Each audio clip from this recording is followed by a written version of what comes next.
describe your word. In Jesus' name we pray. Amen. Karibu sana. Thank you. God bless you so much. Amen. Tuchotee makofi. Thank God for all of you. Good morning. How are you this morning? Very fine. I thank God for each one of us, even for the privilege to be in the church, the privilege to enjoy good health, a sound mind, and the privilege to have known the Lord and to have been known of Him. So I'm humbled to stand before you to complete what we started on Sunday. Maybe for those who are joining us today, last Sunday we learned about the sicknesses of the heart, magonjwa ambayo inashika mioyo yetu, and we realized how dangerous they can be, and we talked about the doubting heart, and unbelieving heart. We talked about a deceived heart and a daughter's heart, and a heart full of greed. We talked about proud heart, and finally we dealt on a deceived heart, and then a deceiving heart, kafikisha hapo. And then we say that kama moyo wako umepata maradhi ama magonjwa, unahitaji daktari, unahitaji matibabu, unahitaji kujichunguza katika moyo wako, ujielewe, ndio ndiposa utembee kisawasawa kulingana na maandiko ya Mungu. Siku leo tutajaribu kujifunza vile Mungu atatuwezesha how to keep our heart healthy, or how to take care of the health of our hearts. Because we realize and understand that the Lord is interested in the heart. The Lord looks at the heart. The Lord judges people in accordance to what is in their hearts. And we also realize that whatever we reflect outwardly, it depends on the treasure or the riches in our hearts. All what we express physically, whether we express anger, we express love, we express hatred, we express deviance, anything that we express, it is a state of the heart. And that means a person character or a person real nature, it is the nature of the heart. The heart is the inner person. It's the person that we cannot see. But that's the true person that God looks at. So today, we are going to look at a few things that we can do to keep our hearts clean. And we read a few scriptures. The first thing we need to know is to examine our hearts. To examine your hearts. You must have an accountability checklist to know, is my heart following the Lord? Is my heart obedient to God? Is my heart doing what God would consider to be good? If I judge my heart, because the Bible says, if you judge yourself, you will not be judged. If I judge myself by my heart, where am I? Who am I? And this is very, very important, because if you don't search yourself, then you can easily deceive yourself.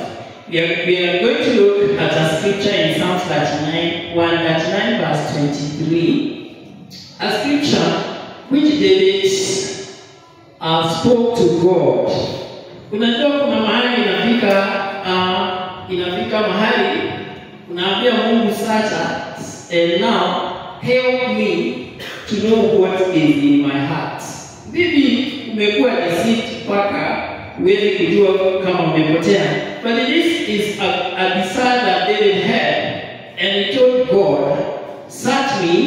God, and know my heart. Test me and know my anxious thoughts. See if there is anything offensive in me. Is there offensive ways in me? And lead me to everlasting ways. So there needs to be a searching point. When you search your heart, and then on top of that, you can invoke God to help you search your heart. Because we learned that sometimes self-discovery is not easy. It's not easy. Many times when people are confronted by an issue, that is when they accept wako na makosa. Bwana asifiwe. Hallelujah. The Bible says that if we say we have not sinned, we deceive ourselves. Watu wengine tunasema hatuna dhambi. Lakini tukiangalia ombi la lile tulifunzwa na Yesu Kristo, our Father, the Lord's Prayer, He instructed us to ask God to forgive us when I'm still sad. And it was not forgive us, it was not supposed to be forgiven sometimes. It means we need to seek forgiveness all the time. Because we make mistakes, we make errors, we sin. If the only problem is we do not realize and recognize that in na hii ndio shida kubwa wengi wetu tuko nayo. Because we failed, we have offended no one. We have no apology. We are right. Yes, tuna haki zetu. Hakuna mtu nimekosea. Lakini mara nyingi ukijichunguza, if you are accountable enough, you will find that in one way or another, you are not able to do what the will of God is. Maybe you did not forgive a person you are supposed to forgive. Maybe you did not do what you are supposed to do, even if it's in your place of work. There's something you erred and you need to search your heart so that you can be sincere to yourself. Because many times you want to deny yourself. So the first thing, as David prayed, it's important to ask God to examine ourselves. And we also have to examine ourselves. I remember there was a preaching that Bishop Jagger taught seminary on examining your heart to know whether you are still in faith. And I believe this is very important. It's a daily thing to examine our hearts. Number two, it's also good to examine our conscience, because as Sunday said, your conscience can get seared. It's never sensitive to God. It is never sensitive to the word of God. It never knows the truth or the lies. So it is very important to keep our conscience alive. 1 John 3:19-20, it tells us how to know whether your conscience are okay before God. In John 3:19, it says, this is how we know that we belong to the truth, and we set our hearts at rest in His presence. So it's very important to know that you are at peace with God, because you are judging yourself with the same judgment of God, not in accordance to your own eyes, but in accordance to God's eyes. So that when the truth is in you, when the truth is in your innermost, as David said, God demands the truth in the innermost. Mahali ndani kabisa ule ukweli. Now you know that we belong to the truth, and we set our hearts at rest in His presence. We move on. Number 20. If our hearts condemn us, we know that God is greater than our hearts, and He knows everything. So if your conscience are clean, if your conscience are not dead, every time you go before the Lord, you'll have an urge we can read verse 21. Your heart is sensitive. Whenever in the presence of God, you are sensitive to the holiness of God. Tuko pamoja. Ya kwamba haujazoeana na Mungu kiwango ya kwamba ule utukufu wake, ule utakatifu wake sio kitu tena kwako.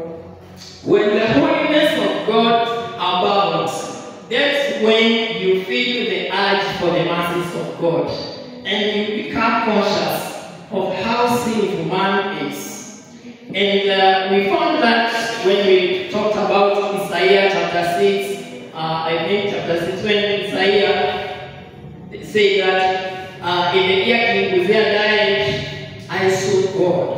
And the time he saw God, when the presence of God came on him, that is when he realized he was living sinful life. So, because the holiness of God made you, it makes somebody to see yourself as you are. You may deceive yourself, but when the presence of God arrives, you will see yourself as you are. So, if our hearts do not condemn us, then we have confidence before God. So, it's very important that your heart is alive. And wherever you commit something, it condemns you. So, it is very important to have a heart that condemns you when you do something wrong. If you find that you do wrong things and you have no conscience, you have no feelings, you feel nothing, then that is a sign that your heart is deceived. Because you are not sensitive to the holiness of God, and your conscience is not sensitive to sin. In that case, you don't know when you cross boundaries. So it's very important to make your conscience clear. So that whenever you go before God, you speak the truth to God. You tell God, I did 1, 2, 3, and this is not pleasant to you. I seek your mercies. I seek your forgiveness. And when you're forgiven, then your heart stops condemning you. In that case, you know your heart is alive and active. Bwana asifiwe sana. Lakini ukiona mtu anafanya dhambi, anafanya nini na roho yake haisumbuki, basi huyo mtu amedanganyika, anahitaji Mungu. Number 3, we have said you examine your hearts, you examine your conscience before God. Judge yourself according to God's standards. Number 3, develop a contrite, humble heart. A contrite heart. This is what David desired. And this is what made David a man after God's heart. So, when we talk about a contrite heart, the Bible says a contrite heart God cannot despise. Psalms 51 verse 17. David said that God cannot despise this kind of a heart. A contrite heart means humility and recognition of one's need for God's mercy and willingness to repent. Kama roho yako is humble enough to recognize that we need God's mercy all the time.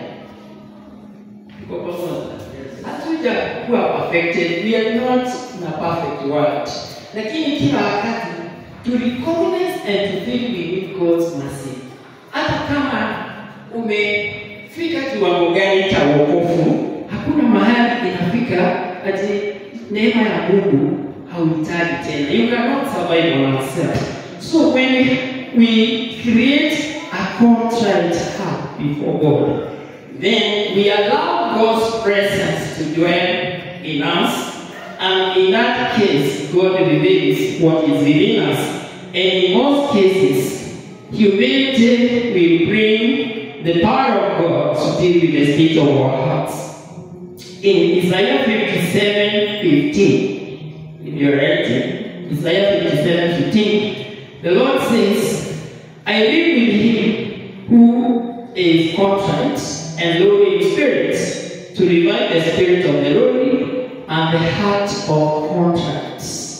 Mungu mwenyewe amenena juu ya the kind of the heart he wants to dwell with. Bwana asifiwe sana. Mahali Mungu anakaa amesema mimi ile roho ningetaka kukaa nayo ni roho gani? This is it's original on the screen, but this is what the high and exalted one says. He who lives forever, whose name is holy. I live in a high and holy place, but also with one who is contrite and lowly in spirit. Mungu anataka kuishi na huyo mtu. Hiyo ndio roho Mungu anataka kuishi na. Hallelujah. The Lord is looking for a contrite heart. A contrite heart. Mungu ndiye ili maneno ya we are quoting God's words. I live in a high and holy place, but also be the one with contrite and lowly in spirit, to revive the spirit of the Lord and revive the heart of the contrite. The Lord revives this person. Huyu mtu Mungu anamshughulikia. This kind of heart is revived by the Lord himself. Mungu anasema hii kind of love, I will be reviving it. Hallelujah. The Lord become the one who revives. So God is interested in your heart. It's important to know that a contrite heart is very, very important. Isaiah 66 verse 2, it talks about such thing. You can screen it for us. A contrite heart has not my heart made all things, and so they came into being. Declare the Lord, these are the ones I look on with favor. Those who are humble and contrite in spirit, and tremble at my word. So today, God is telling us the kind of a person he wants to favor. You are seeking the favor of God, and the Bible is saying in 62 verse 2 that these are the ones I look on with favor. Those who are humble and contrite in spirit, and who tremble at my word. So God himself is speaking to us. There are kinds of people God will not only revive, but God will look at them with faith. Last time we said that God looks at the heart, and God will reward a person according to his heart. And today God is telling us the kind of a person God desires to live with. Huyu ni Mungu anajichagulia anataka kuishi na mtu aina gani. Alafu here anasema these are the ones. The other version says that these are the people I esteem, says the Lord. Tuko pamoja. Utajiri ule wa kutamanika ni wa roho, sio hii mali tunang'ang'ana. Ule utajiri wa maana na ule Mungu anashughulikia, na ule unafanya mtu abarikiwe na Mungu, ubaraka za haki na zile zitadumu, ni utajiri wa roho. Ni kuwa na utajiri unaokubalika na Mungu, ya kwamba this kind of heart is a heart that I can dwell with. Mimi naweza kaa na huyu mtu, huyu mtu ninaweza mfavor.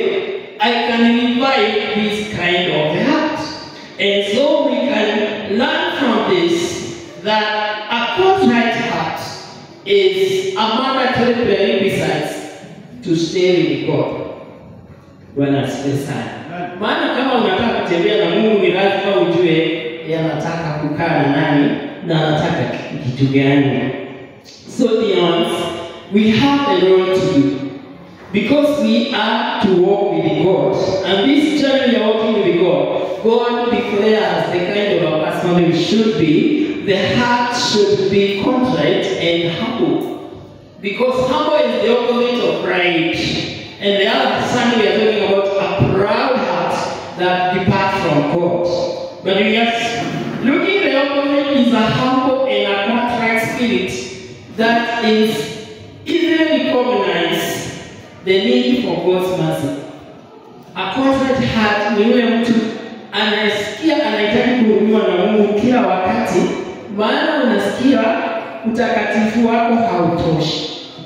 Unahitaji Mungu. Sio yule mtu anaona kama amekomaa, amefika kiwango ya kwamba ni kama anaweza survive on his own. We cannot survive on our own. We need God. We need mercy of God.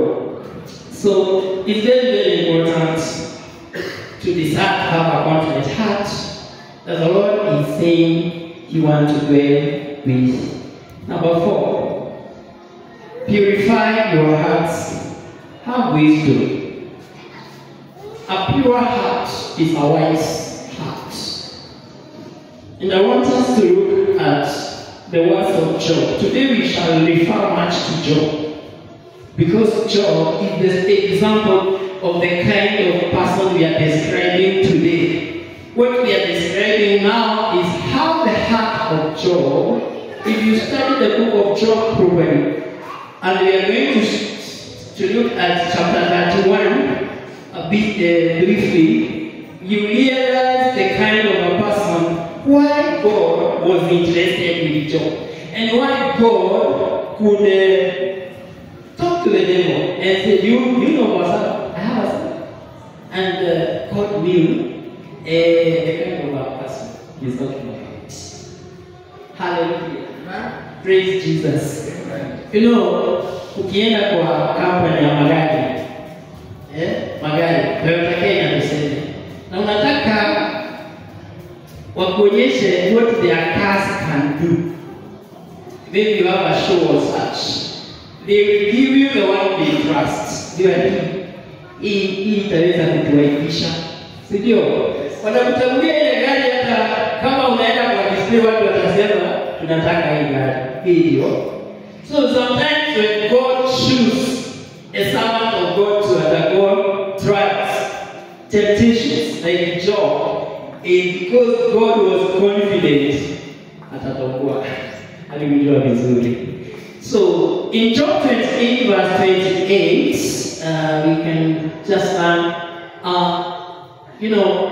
Job talked about God, a lot of it. And in 28 verse 28 he said that when God created everything, we can start from verse 27. The last thing God looked at was wisdom. And the Bible says then God looked at wisdom and appraised it. To appraise it, we patia value. Yeah, the value. He confirmed it and tested it. So Mungu kile kitu cha kwanza, kile kitu aliweka ya mwisho baada ya kupa vyote ni hekima. So he then looked at wisdom, appraised it, and he confirmed it and tested it. Verse 28 said, and he said to human race. It's very important to know what God said to human race. The fear of the Lord, that is wisdom. If you want to know the definition of wisdom, it's simple. The fear of God. Wisdom. If you fear God, you are wise. If you don't fear God, you are not wise. You are unwise. And shun evil is the understanding. So, shun evil. Shun evil. It means you have a heart of understanding. You have a heart of understanding if you shun evil. So wisdom can be described in simple Christian terms as fear of God. So if you fear God, you train your heart to fear God, you will get wisdom. And when you have the wisdom, there is spiritual wisdom and there is earthly wisdom. I don't know whether you have ever asked yourself, what kind of wisdom did Solomon get? Did it save him? Did it make him a better Christian? No. He had all the wisdom of this world, but he lacked spiritual wisdom. He lacked spiritual wisdom. And therefore, if you have worldly wisdom without spiritual wisdom, you are dangerous. Because you are wise in a worldly way. That is why we find Solomon started well, but parted with God, because God told him his heart was not with him as his father was. We know what happened to him. He used his wisdom to marry as many wives as possible. Yani mtu anayo hekima ni msichana gani angemweka box na hiyo hekima yote. Si tunajua alitumia. He was so wise. He knew how to fix you. He has all the wisdom. That's all he knew. What is the humanistic possible? But then we find at the end of his reign, he left nothing we can quote of Solomon in Christian circles. The way we talk of David, his father. So we are talking about spiritual wisdom, not other wisdom. You can be very wise in things of this world, but then spiritually you don't have the wisdom. So fear God is the best wisdom. A wise person is the one that fears God. And the person who shuns evil is the one whose heart has an understanding. Because the heart is the one that understands things. So if you want your heart to have the understanding, then you have to shun evil. So there are so many means we can quote. And Colossians 3:16, it gives us a hint of this. Allow God's word to be the central part of your heart. Allow God's word to be the central part of your heart. You'll be very wise. If you allow God, the word of God, to be the central part of your heart. Katikati ya moyo wako, kabisa, ni neno la Mungu. Ni neno la Mungu. Let the message of Christ dwell among you richly as you teach and launch. So the word is talking about richly. Okay? The neno la Mungu liwe na utajiri katika moyo wako na katikati ya roho yako, basi utapata ule utajiri tunaongea juu yake. Alafu you keep a healthy heart. A healthy heart is the heart that attracts God's presence.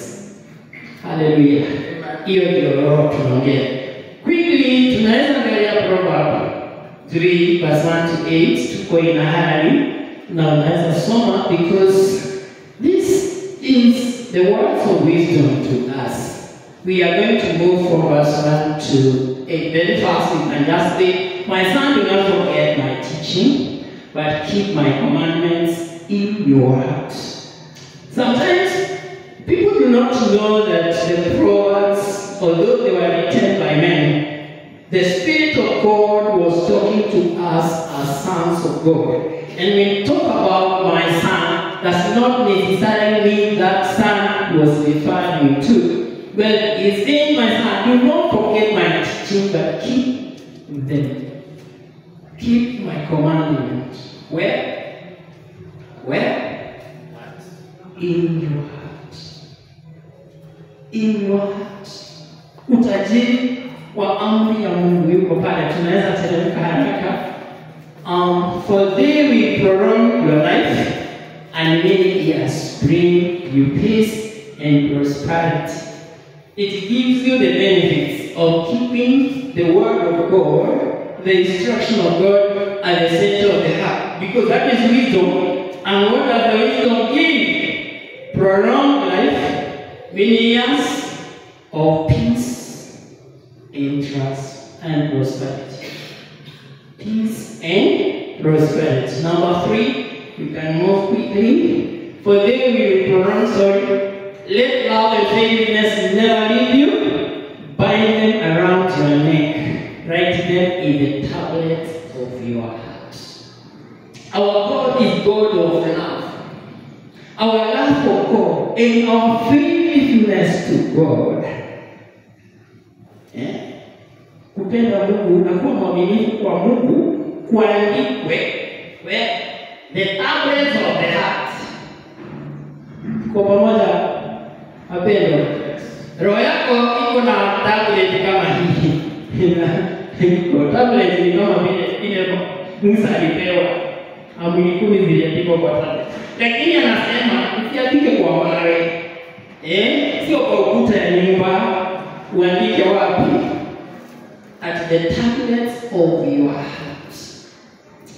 That is the heart we are talking about. A heart that is contrite, a heart whose center core is the word of God, and a heart that has love and faithfulness to God. We can move down there.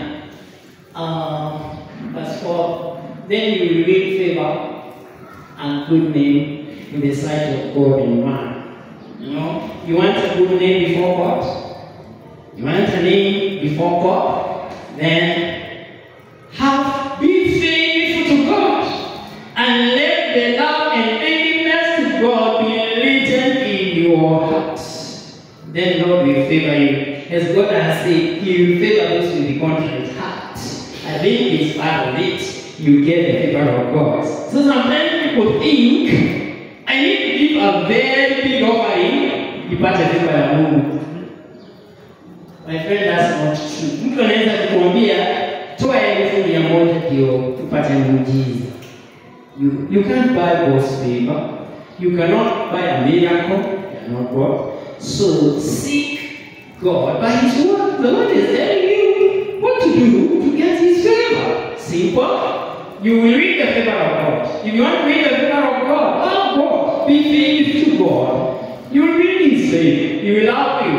Also, He will be faithful to you. Next verse. As we go, trust the Lord with all your hearts. Trust God with all your hearts. If you want a healthy heart, roho ambayo haina maradhi, haina magonjwa, ijaze na upendo, ili kama tu vile tumesema love God. Then trust God with all your heart and lean not on your own understanding. Today, there is expression of knowledge, there is expression of understanding, and therefore our hearts are filled with what knowledge the world has. Then it pushed towards. But today we are saying, let's know how to deal with our God in a simple life. Trust God with all your heart, lean not on your understanding. Verse 6. In all your ways submit to Him, and He will make your path straight. Sasa hapa kuna shida. Watu wengi we don't submit our ways to God. Tunagawanya na neema hapa tutafanya na Mungu, lakini hii itajisort. Yeah. This submitting to God. All things is a problem.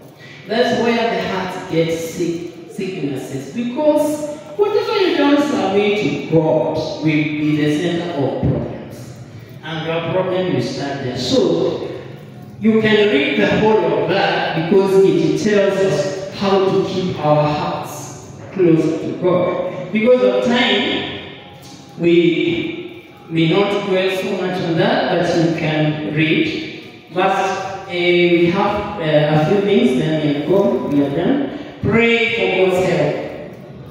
At times, unaona kuna mambo umefanya lakini roho yako haiko mahali ulikuwa unataka iwe. So, in this case, we just read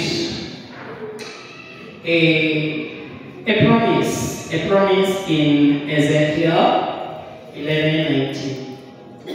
Sasa sijui kama wewe unataka promise za Mungu, na promise za Mungu zimefichwa. Let me tell you, God gave His promises in all the books from Genesis to Revelation. Sijui kama unajua ni promise gani iko kwa Hosea, na ni gani iko kwa Habakuku, na ni gani iko kwa kuna kitabu usomani, na pengine ile promise iko hapo ndio hujawahi jua iko. God gave His promise in the book. You have to, it's like those who look for gold. Ukisoma hapo juu, hapo tulisoma Job chapter 18. Job alisema hivi, wanadamu wanaweza kukata mlima wakate tane wafikie silver na gold. Even they expose the earth's nature. Wakati wa Job walikuwa na mine gold, lakini hawezi kufikia hekima ya Mungu. It is more hidden than gold. Tunaelewana? Gold watu wanakufika kwa hiyo migori watu. Ukiingia ndani sana 200 meters underground. Lakini Job alisema hata hawa wakifika huko hawawezi. The human can never discover the wisdom of God. It's very hidden. And he said it's very simple. The fear of God is the wisdom, and men can find gold, they can find silver, but they cannot find simple things. The fear of God is what it does. So, in Ezekiel, there's a promise, Ezekiel 11 verse 19, and this is where we are saying you can ask God for a rescue. That I will give them undivided hearts and put a new spirit in them. I remove from them the heart of stone and give them a heart of flesh. This tells me, uking'ang'ana na roho yako unaweza pia to God. Say Mungu, si unapeana roho safi. Si umesema you can give me undivided heart. Alright? Then you can put a new spirit in me. If God is renewing a heart, giving you undivided, kumaanisha ile ya zamani ilikuwa divided, sio? Alafu ilikuwa na roho nyingine, and God wants to put a new spirit. And this is why even when David sinned with Bathsheba, he pleaded with God one day, please God, don't take the Holy Spirit from me. That was God's David pleaded with God that Mungu, please usitoe roho wako ndani yangu. You can punish me any other way, but do not take your Holy Spirit from me.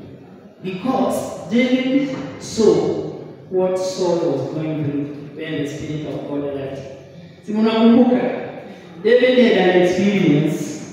Now, kitabu ya Mungu inasema when the Spirit of God leaves you, si kuna maroho inakuja mara 7. And ikuwa inapendelea Saul, because Saul was one day anointed. And the Saul could live like a mad person. And then they knew, hiyo maroho ilikuwa kwa Sauli. Mungu akitoa roho wake. Itakuwa mad person. Hallelujah. Itakuwa kama mwenye wazimu. And he pleaded with God, please God, don't take away your Holy Spirit. And this is because God knows that it's that spirit in you that keeps you. We can read Ezekiel 36, 26 to 27. I know time is running, but we are almost finished. Ezekiel 36, 26 and 27. It tells us God can be with your heart. Hata kama imekauka, as long as you are able to go back to God. And God is promising us, I will give you a new heart and put a new spirit. I will remove from you the heart of stone and give you a heart of flesh.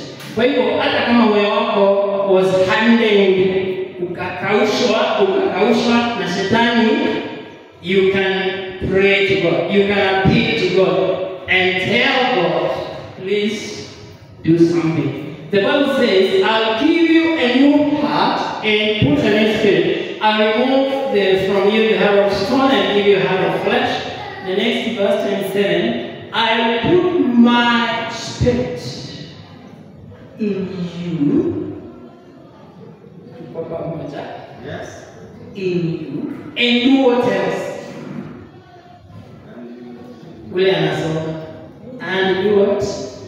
And move you, or cause you, or make you to do what? To follow my ways.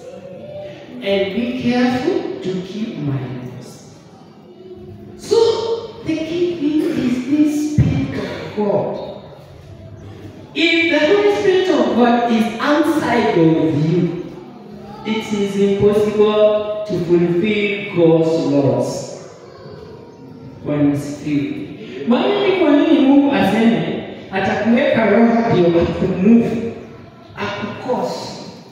Because God does not want to lose you anywhere. God doesn't want to lose anyone. If you pray with God and ask God, create in me and I know David did that in Psalm 51 verse 10. David prayed such a prayer. In Psalm 51 verse 10, you can screen it. And this is the same time he had sinned and he committed adultery. And he was now pleading with God. That is 51, Psalm 51, in verse 10. The verse 51, David was pleading with God. And after talking to God about doing this, now lastly this is said to God, create in me a pure heart, and renew a steadfast spirit within me. Kaambia Mungu roho ya kuyumbayumba, kwa maana aliyumbayumbishwa na mwanamke. Akaambia Mungu usinipe steadfast ile roho, ile steadfast ile inasimama kwa pamoja. So you can pray, you can ask God. If you know the state of your heart, the best thing to do is to address the issues of your heart to God. There's nothing God can change. We know what David had done, and he knew there was a consequence. And one of the consequences is to lose the Spirit of God, which he was not willing to part with. And he was trying to convince God of anything so that they do not part with. And that's why we say David was a man after God's own heart. Although kuna wakati kama mwanadamu alijikuta kwa shida. Okay? Hakutamani kukaa na hiyo shida. Hakutamani kuenda na hiyo njia. Alitamani kurudi kwa Mungu. Na hii ndio tunaomba liwe ombi letu hata siku ya leo, ya kwamba mahali popote unajikuta moyo wako umetapatapa, umepotea, ni vizuri kurudi kwa Mungu. God is merciful and kind, and tell God, create in me a pure heart, as David said, a pure heart. Na alafu, let there be renew. You know, to renew ni kusema kuna kitu ilikuweko mbeleni. Sidio, renew a steadfast spirit within me. So this is a prayer you can pray. Bwana asifiwe sana. We are talking about to keep your heart healthy. Lakini we are not talking about if physical health ile tunaenda kuona daktari. Hatuongei juu ya mambo ya high blood depression. Tunaomba utajiri wa kiroho wa moyo. Tunaomba the spiritual healthiness of our heart. Our heart is held before God. Our heart is pure, is clean, is contrite. It must be contrite. Alright. Now, the next thing we should discuss is to guard our hearts. When God renews your spirit, He renews your hearts. Please, if you don't sustain, you don't maintain, you don't keep to what God has given you, you lose it again. So it's important, as they always say, linda moyo wako kuliko chote ulinda. Because God always creates a new heart. God restores people. Lakini tunaona nini? They keep on backsliding. They keep on going back. They do not guard what God has given. So I want us to read this Job chapter 1 very quickly, and we see how was Job talking about his heart. Because Job is one of the characters God talks about, even in other books. I remember there's time he was very much annoyed with the people. And I think, when they told Jeremiah, even if Job, our obey, our calamity, because God knew, and Job was killed by the rest achievement. He fully trusted he's the kind of a person. Please keep at a time, please, and I'll soon here, because these are things that they are in the New Testament, surprisingly, but you know, Job was existing in the days of Patrick, in the days of Abraham, those days. In chapter 31, Job is talking about his heart and the integrity of his heart to God. Na anambia Mungu unanijua. Si God unanijua mimi. Of course, because when he got calamities, he had friends. And these friends said, wewe ni lazima ulifanyia Mungu makosa. Hatujaona mtu amekaa vile huko kama hajafanya dhambi. Ni lazima umefanya dhambi. And we look from there and say Job was testifying about his heart. And we can read through those with the Bible very fast to keep time. I'll read through. This is what Job is talking about his heart. From verse 1, I made a covenant with my eyes not to look lustfully at a God. You know, we learned about lustful heart last Sunday. And Job made a covenant with his eyes never to look. I know many of us are looking at you're busy looking and looking, and you're looking for what you should not look at. Job said there are things are not looked at, and he said that for what is man's loss from God above, his heritage from the mighty on high. Is it not ruin for the wicked, a disaster for those who do wrong? Does he not see my ways and count every step? Job feared God and see he knew this thing will cost him a lot. So, number 5, Job is actually talking about, and he's saying, if I have walked in falsehood and my foot has hardened to deceit, then God made me in his own escape. I don't know how many of us can confront God like that.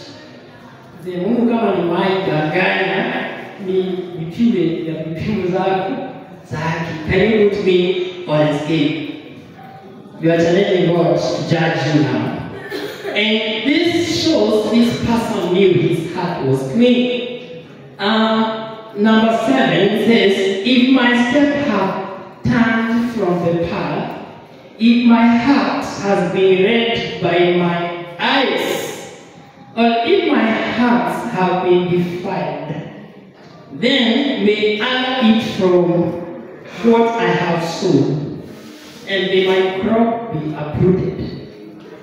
When I see the sun. Are we together, church? He is saying, kama nimefanya makosa kama hayo, basi niadhibiwe. Are we together? Are we together, church? A person who had watched over his heart. Let's read a few more.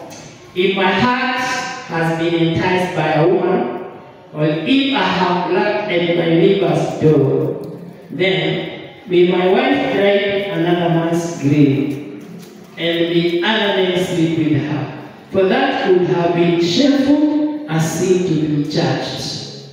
And we can move down all through, and we can see why God had confidence in Job. And he told Job, have you ever noticed my son Job, who has shunned from evil and has done good? So Job is saying, Mungu, mimi niko innocent. Na kama niko mkuu, curse me if you can, if it's true, if I have done these things. And you can see for such a person to reach such a confidence before God, not before men. Before men tonight at Angania, it means Job knew who God was, He knew what kind of person God wanted him to be, and he guarded his heart. To an extent of making a covenant with his eyes.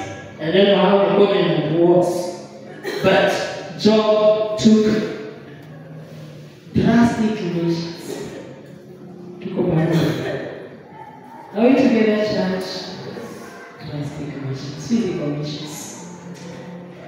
Now, as we wind up, we want to look at the word of Jesus Christ before we wind up. In Matthew 18 verse 9, I think Jesus taught something quite difficult because he wanted people to take drastic measures to guard their hearts. But it looks very tough in this scripture because Job was using the same word, if I did. And Jesus used the same word. If your eyes cause you to see, you find me, go to the mouth. It's tough. It's difficult. Because Jesus said, it's better to enter life with one eye, than having two eyes and be thrown to fire of hell. I hope you know.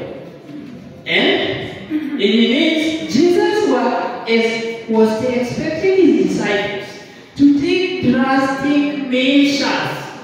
Not to say macho haina pastor, imeona. No, kama macho yako itakuongoza kufanya dhambi, afadhali umoe. Na ukiendelea alisema hata mkono unaweza kata.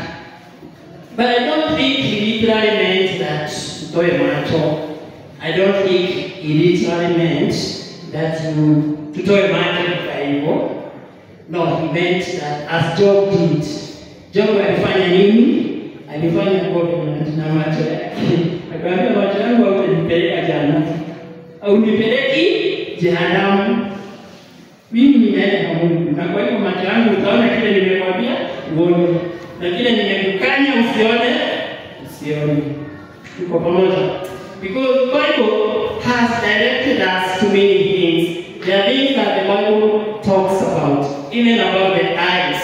Isaiah 3:16, it talks about flattening eyes. It talks about the women of Jerusalem. Kuna wale walikuwa they flatter with eyes. Kuna people use the eyes to flatter and to communicate, and animal communication with the eyes. And God was annoyed with that because eyes are good, but they are also tools of evil. So it's very important. In Proverbs 23:20-31, we are writing, the Bible prohibits looking at wine when it is sparkles and red. In Proverbs says, do not kiss. Kuna watu wanaangalia hiyo wako vile iko kwa glass. Hiyo wine vile iko red. Na kweli ni nasi. Inaanza pale. Kama iko ni kwa vile Proverbs so 23:31. See, don't look at it. There are things we are not supposed to look at. Actually, they are forbidden things. Remember, Eve alidanganywa kwa sababu aliangalia. The Bible says when she saw how the fruit was good and how it was appealing, she was tempted. So it's very important to take drastic measures about yourself, making rules for your game, because you must make it to heaven. Guarding our hearts physically. Kuna njia unasema sipiti hiyo njia, kama unajua hiyo njia itakuletea shida, kwa nini upite? Kama unajua nikikaa na huyu mtu sitakosa kuchafuka, kwa nini ukae? You must make drastic change and choose. I will be here and not here. There are places I will not go. Sitaenda kukalisha mtu kwa kilabu akunywe pombe, ati nikunywe Fanta. Sitawahi, because there are those things. So say that what you should not last after, then you should not look at. If what you should not last after, you should not look at. Kama unajua kitu sipasi kukitamani, basi don't spend your time feasting your eyes on it. So guard your heart, and God will help us. The last thing we want to let them conclude because of time. We want to finish on time. Train your heart to be contented with God. Kutosheka na Mungu. Ya kwamba Mungu mwenyewe is your contentment. Mungu mwenyewe is your contentment. Ukiangalia dunia hii, hata unapoangalia wanasiasa wetu, unapoangalia wanabiashara wetu, unapoangalia jamii zetu, kwa sababu hata kwa jamii kuna vita, kuna vitu mingi. Ni nini watu wanapigania? They are seeking that which they think they will satisfy their hearts. Wewe unafikiria ukipewa shamba eka 10 uko sawa. Kwa hivyo unaua ndugu yako. Shida ni roho yako. Roho yako ina umaskini. Because you think a piece of land will be the solution. People are rooting because they think if I have this kind of money, I will be satisfied. But even when they get billions, they are still lasting for more. Because what they are lacking to know is only God is what they are looking for. They have thirst for God, but men do not discern.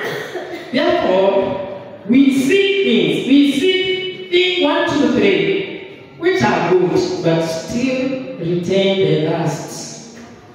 Unataka mshahara, unaongeza mshahara, unafurahia hiyo mwezi mwingine, hauioni tena. Una lust for another increment. It is evidence, chasing after the wind. Ni vizuri kuambia roho yako na kutii roho yako that God is the only thing that can satisfy. And as they have said, if you love God with all your heart, you trust God with all your heart is contrite before God, then you are rich in God. And you have no thirst for these other things. So if your heart has some poverty, you will always chase something. Some people are chasing young girls. They think that young girls are going to do something, but they find nothing. Others are chasing money. Young girls are chasing money. Old men are chasing girls. But all are in the wilderness of poverty. Because they don't cease to do what they are doing. If they had gotten enough of it, wangekuwa wameacha. Again, it tells the world as well, and the world continues. Men continue in the spirit of poverty. In 1 Timothy 6 verse 6, as we wind up again to the remains, it talks about contentment. Contentment is in the heart. Godliness with contentment is itself great wealth. Great wealth. Ule utajiri mkubwa sana kushinda ule utajiri tunafikiria na macho. Kile tunaona nyumba, tunaona gari, tunaona pesa, tunaona nini. That's poverty. Because kama pesa ingekuwa kutosheleza, kuna watu wangekuwa wameacha kutafuta pesa. Because wako na enough. If mashamba ni kitu ya kutosheleza watu wangekuwa wametosheka. Kuna watu wana thousands of acres, but they are looking for another one somewhere. It only tells us if God is your contentment, then itajiri. Bwana sana. Hallelujah, church. Let's be wealthy of God. Wacha tuwe na utajiri wa kiroho. Wacha tuwe na utajiri wa Mungu. Wacha tutoshelezwe na Mungu.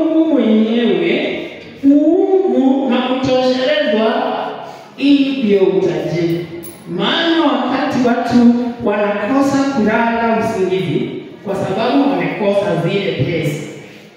Mnajua story ya Ahabu na Naboth? Si mnajua? Ahabu alikuwa na nchi yote. He was the king. Akitaka shamba ilikuwa pale. Lakini alitamani kashamba ya sukuma wiki kadogo.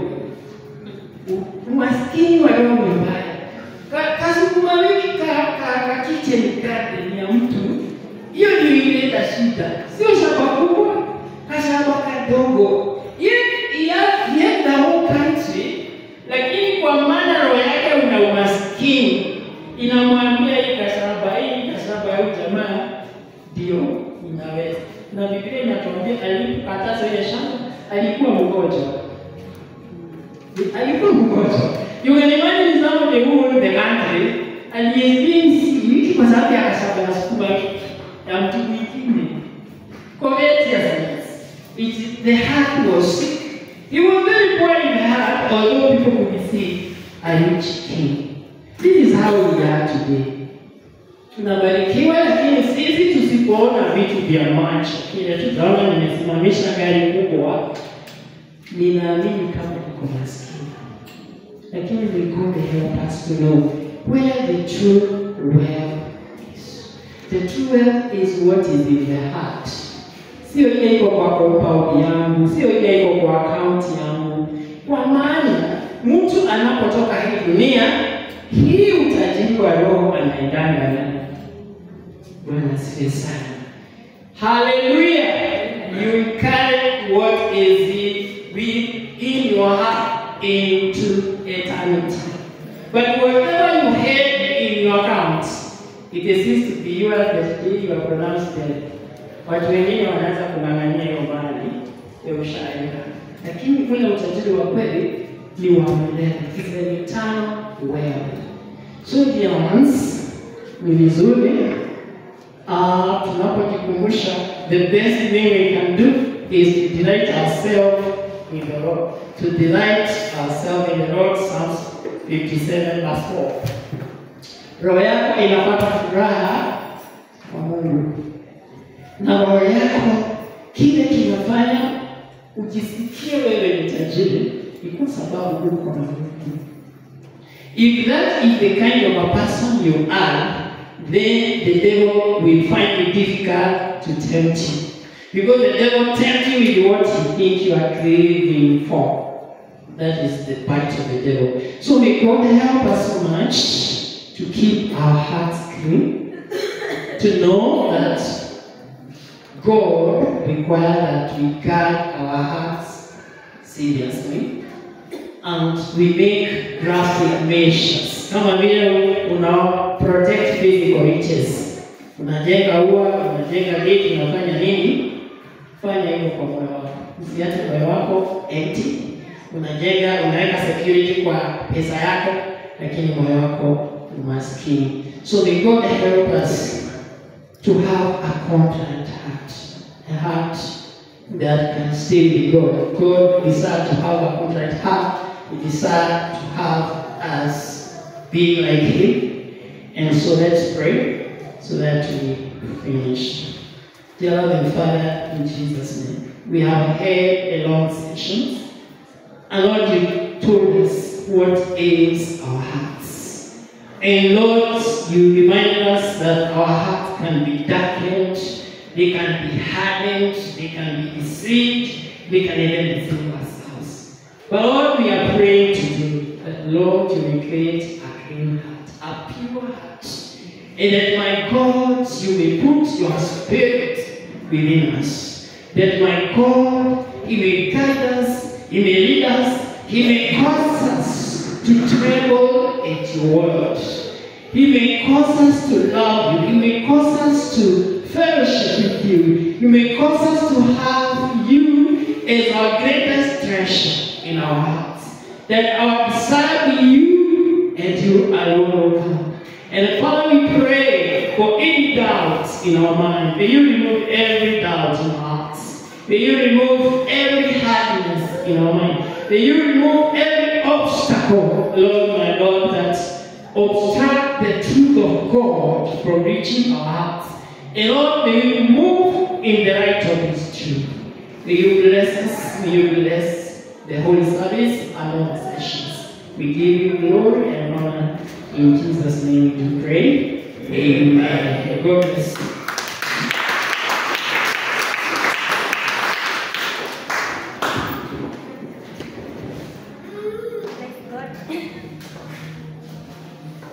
Praise God. Let us appreciate the moment.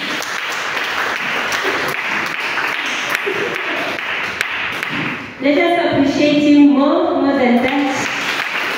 We hear such a powerful word about guarding our hearts.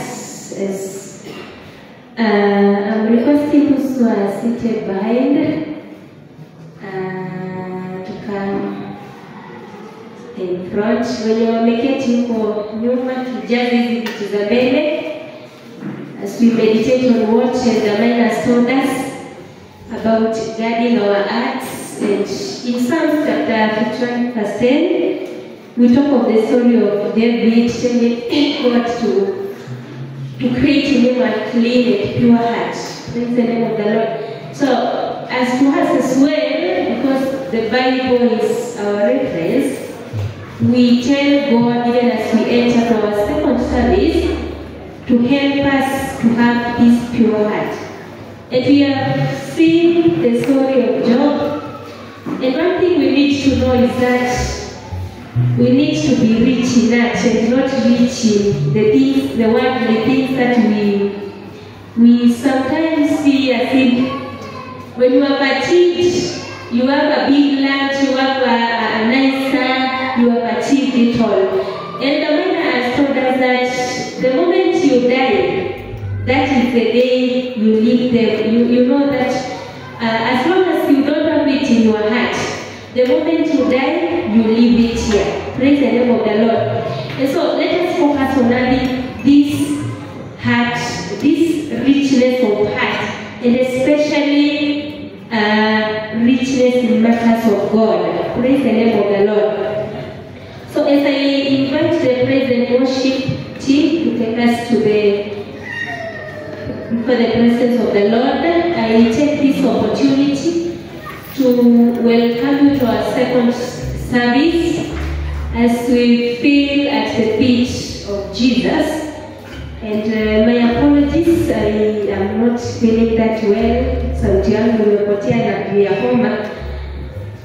But the Lord is our healer. Praise the name of the Lord. So I request us to stand on our feet as we welcome the praise and worship team to take us through the worship and the praise session. And our time is good. We thank God for that. And I want us to know that God is here. The Holy Spirit of God is here. It is leading us. Praise the name of the Lord. Amen. So I welcome the praise and worship team